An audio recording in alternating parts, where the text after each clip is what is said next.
Hello guys! Hello Air Signs, Gemini, Libra, and Aquarius. Welcome dito sa aking channel, Kapalaran 888. Welcome guys. Alamin natin kung anong messages, vibration, gabay energy para sa inyong lahat. Air Signs, Gemini, Libra, and Aquarius. I hope na makaresonate kayo dito sa readings na to. So, comment down below if you resonated. And doon sa mga dati kong subscribers, thank you guys sa inyong lahat. And doon sa mga bago, please like, share, and subscribe. Paki-press ang notification bell button guys para ikaw ang unang makapanood sa ating mga videos na ina-upload. Okay.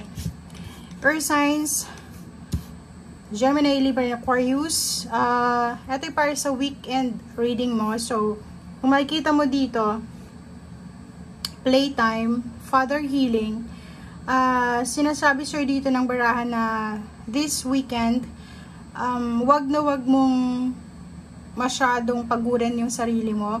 And if wala ka namang ginagawa, wala kang trabaho, wala kang pinagkakabalahan, kailangan mong magpahinga kasi yung rest and rejuvenation and relaxation is napaka-importante yan para ma-replenish yung energy mo kasi yung energy natin connected sa vibration natin. So, if yung energy natin is medyo mababa, syempre, or yung energy mo sobrang mababa, di ba? Wala kang magagawa. So, ihanda mo yung sarili mo for the next few days. So, ngayon pa lang, if you have time, pahinga kasi kailangan mo yan, okay?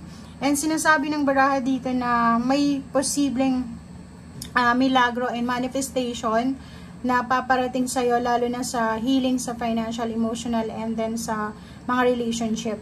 Success, sinasabi ng baraha sa'yo dito na posibleng makuha mo kung ano man tong ina-anticipate mo na tagumpay, lalo na doon sa mga personal success or doon sa mga financial success ng family. Okay? So, sa weekend na to, air signs, napaka-importante ng father-child or father-parent na relationship. So, kung ikaw ay anak, bisitahin mo yung magulang mo, tawagan mo sa weekend na to. Kasi malaking bagay ito para sa universe, sa universe karma. So, ibig sabihin, kung may mga issues kayo, ito yung right timing para isettle nyo yung mga issues nyo regarding sa parents or sa male person or sa male energy na meron ka or connected sa'yo. Okay, thank you.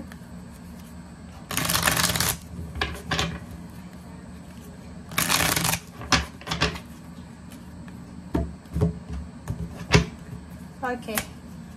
First card natin sa third deck is mayroon ka ditong Queen of Swords.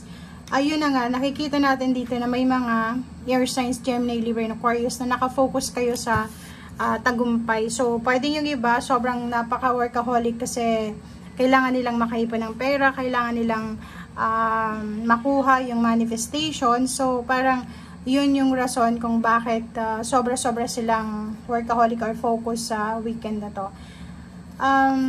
Mayroon ka din na kailangan na bigyan ng priority sa weekend na to. Yun nga yung nakita natin dito, rest and rejuvenation. Pwedeng yun yung kailangan mong bigyan ng pansin.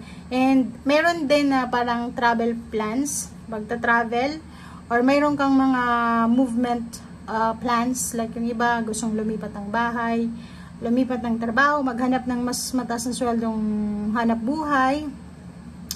Meron din ditong mga mga mindset change, healthy lifestyle or healthy living or kung ano pa man. So comment down below if you resonated. If you're single naman, sinasabi ng baraha dito na pwedeng may mga offer of love, offer of friendship, collaboration, partnership or kung ano pa man. Merong 10 of Pentacles dito. Posibleng may kailangan ng financial support sa pamilya mo or sa paligid mo sa ngayon. So, be careful kasi parang nakikita ko sa'yo dito, ang dami-dami mong pinapasa na responsibilidad, obligasyon, na pati yung personal happiness mo ay nasa-sacrifice mo na. meron dito ang 10 of Pentacles. Nakikita ko sa'yo dito na pwedeng naghihintay ka ng lump sum of money, inheritance, or mga payouts, bonuses, or kano man to na hinihintay mo. Next is eto, na Justice card. May iba din sa inyo dito na naghihintay kayo ng resulta, outcome. It's either interview, exam result, or outcome. May iba din sa inyo dito na may isang tao na naghihintay na mabayaran mo siya sa mga utang, or naghihintay ka kung kailan ka mababayaran. So, the other way around. So, kung nasan ka man ngayong energy, comment down below. Okay, Emperor. Nakikita ko sa'yo dito isang mataas na posisyon. It's either mataas na posisyon sa trabaho, sa negosyo, sa society, politika, or kung saan pa man ang pwedeng konektado sa'yo. So, posibleng makahingi ka ng tulong galing sa mga taong ganyan, o sa mga taong tulad niyan.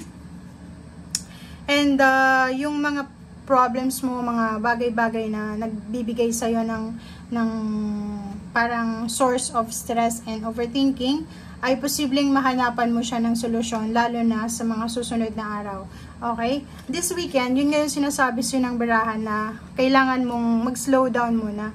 Huwag kang masyadong mag-iisip, huwag kang masyadong ma-stress, kasi sayang yung oras eh. Tingnan mo to, etong 8 of Wands, sinasabi sa'yo na mabilis yung pangyayari, or maraming nangyayari sa paligid mo ngayon na medyo hindi ka panipaniwala. So, make sure na maging maingat ka. Kasi, if hindi ka masyadong makapaghanda, pwedeng magkaroon ka ng confusion, and then yung confusion, kasi di ba makukonfuse tayo sa kung anong nangyayari sa paligid natin, and then yung kalakip ng confusion is yung magde-decide ka ng hindi mo pinag-iisipan, or magde-decision ka ng dahil lang sa na-pressure ka or kano pa man.